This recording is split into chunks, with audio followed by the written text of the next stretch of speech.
Hey, it's 3.1, the higher level essay reading from models. Lesson objective, students will be able to assess example higher level essays and read examiner comments to help revise their own essays. So let's get to it. First of all, the question to have in your mind is, what is the revised higher level essay and how do I score well on it? This is the last of our summative assessments, so we're getting close to the finish line, folks. Well, let me tell you a little bit about it since you asked. The higher level essay is our last summative assessment of the semester, and it's worth 100 summative points just like the last two essays. But this essay is going to be one that you've already written and you'll be revising. It will not be a brand new essay unless you want to make it a brand new essay.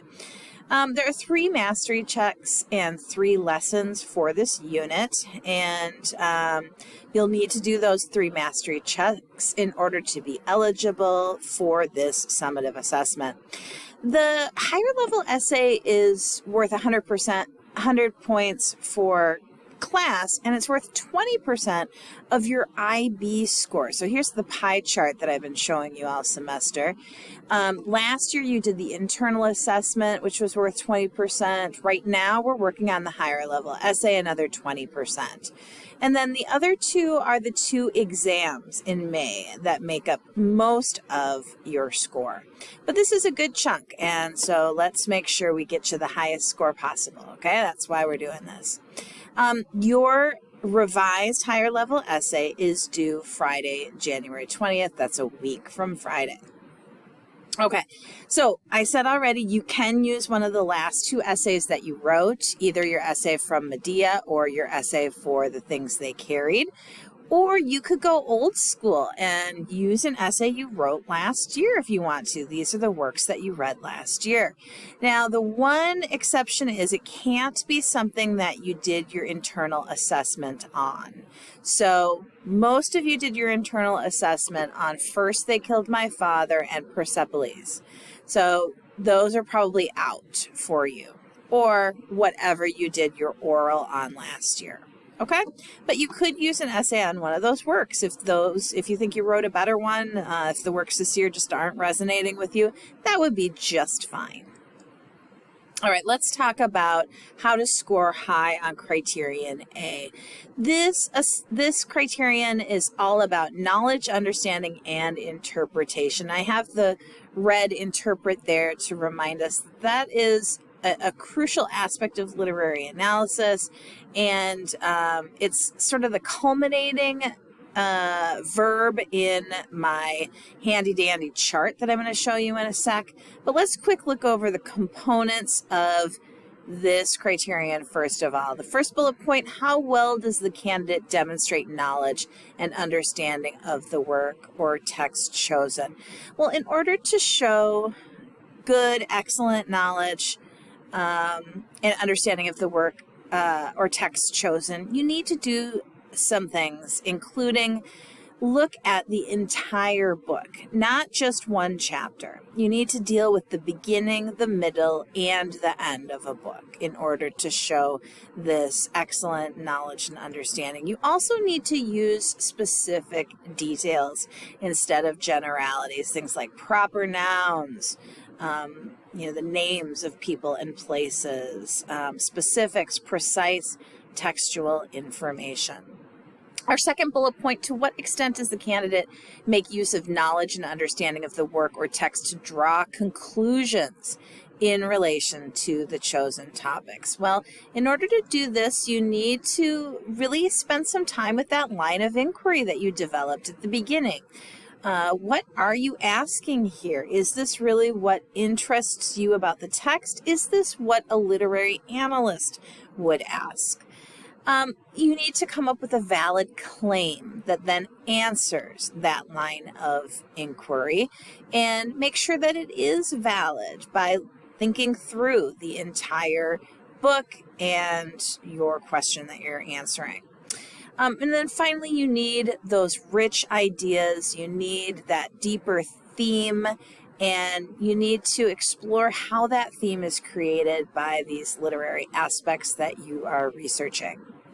Finally, the ideas. How well are they supported by references to the work or text in relation to the chosen topic?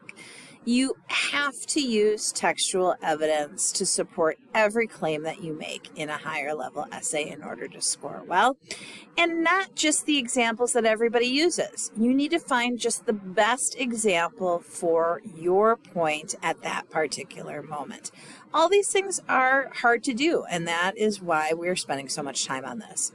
All right, let's move on to criterion B. Criterion B is the toughest criterion. This is analysis and evaluation.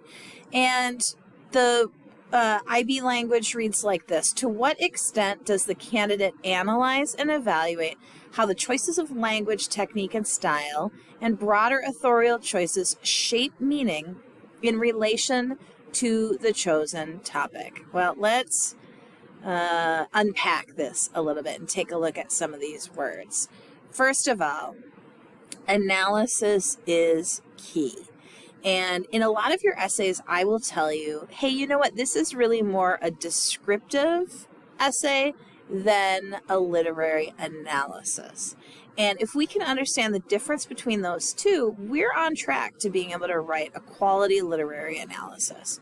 So the purpose of each is different. The descriptive analysis describes, the literary analysis analyzes.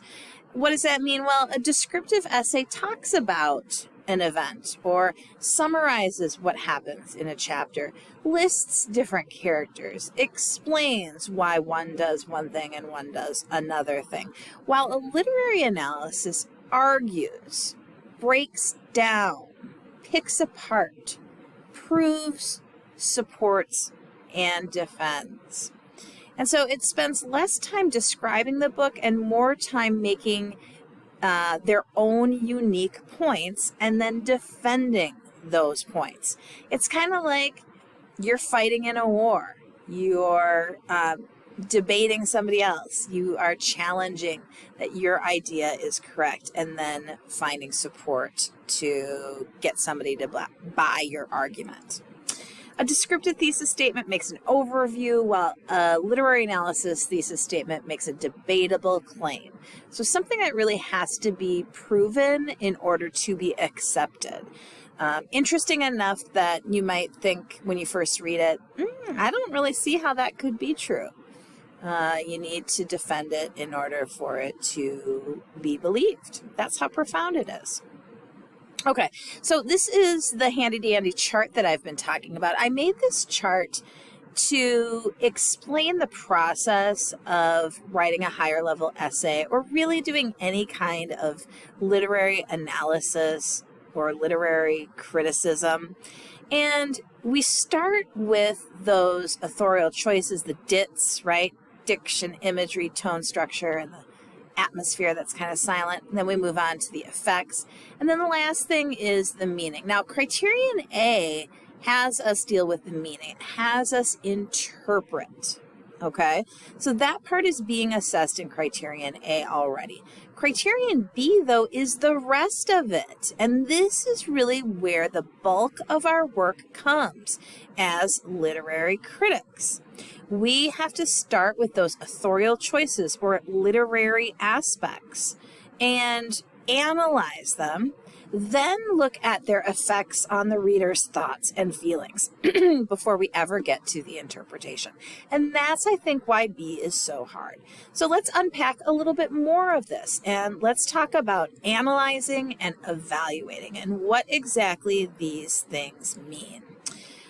First of all, IB defines analysis as breaking down in order to bring out the essential elements or structure of text. Collins Dictionary says it's a separating or breaking up of any whole into its parts, especially with an examination of these parts to find out their nature, proportion, function, or interrelationship. So when we're analyzing, we are taking apart something and looking specifically at an example, a word within a sentence, an image within a series of images, an example of one a type of motif within a larger pattern of motifs. And that's the only way that we can really argue our point when we're doing literary criticism. Okay, how about evaluation? What does that mean according to the IB? Well, IB defines it as making an appraisal of the effect of the text. And so you're going to answer these questions when you evaluate. You are going to look at what is the effect of the word or line on a reader's thoughts and feelings. And you want to go beyond it makes it really clear, or it makes the reader understand, or creates a clear picture or idea for the reader.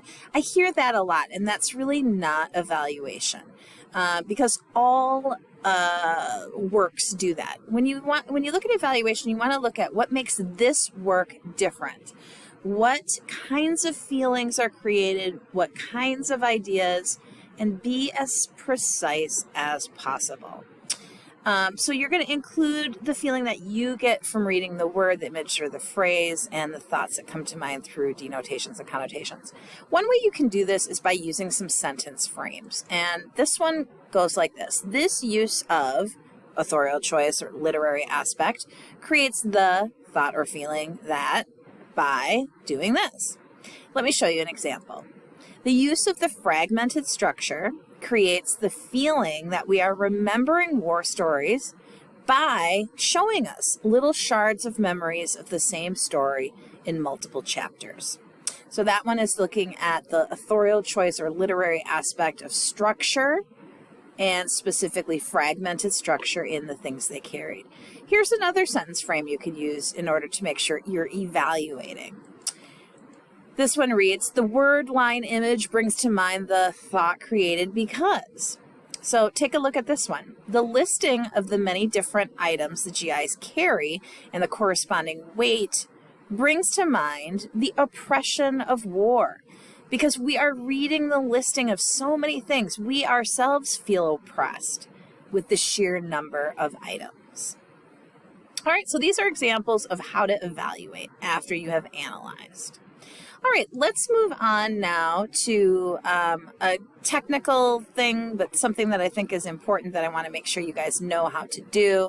And it's just simply how to make a copy of a document with comments. This is the first step to working on your essay, because you're going to use an essay you've already written for Unit 3.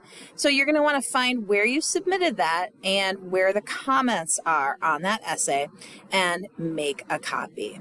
So when you go to make a copy, this pop-up will appear and you will name it whatever you want to name it, put it wherever you want to put it. But this is key. You want to click this, copy comments and suggestions. I don't care if you share it with the same people or not, but that I think it's checked automatically if you check copy comments.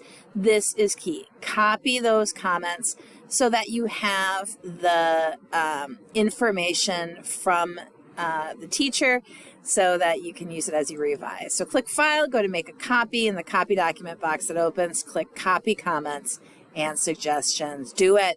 You could do it right now. All right, we have one last box to deal with, and it has to do with the new criteria. Now, I've already been grading you on A and B and half of C, but now the rest of C and D are going to be graded for the Unit 3 summative assessment. So let's take a quick look at these. Criterion C is focus, organization, and development, and this is new. How well organized, focused, and developed is the presentation of ideas in this essay? We're going to spend a whole lesson on this, so don't you worry, we will get to it. And then the other part is about integrating quotes, which we spent a lot of time on in Unit 2. Criterion D is language. This is new. So how clear, varied, and accurate is the language? How appropriate is the choice of register and style? Register refers in this context to the candidate's use of elements such as vocabulary, tone, sentence structure, and terminology appropriate to the higher level essay. Well, in order to score high on Criterion D, we have to proofread this bad boy. We are looking for grammar issues. We're looking at sentence structure. You don't want any run-ons or fragments. We're looking at formatting and punctuation, spelling, capitalization, all that kind of stuff. The best way to find errors is to read aloud your work. How many times do you do that? The more you do that, the better your final product is going to be, even if it's just really quietly to yourself alone in your room. But reading out loud is the best way to improve your score for Criterion D. Okay, I think that is all that I have for this video. If you look at the next page, you're going to see the entire rubric, the complete rubric that is going to be used to grade your essay. And then 3.1 step 2 must do is to read a sample, the things they carried essay, and to mark it up using the code that I've included in there. So do that and feel free to work on it with somebody else to make it a little bit more fun. All right. Take care.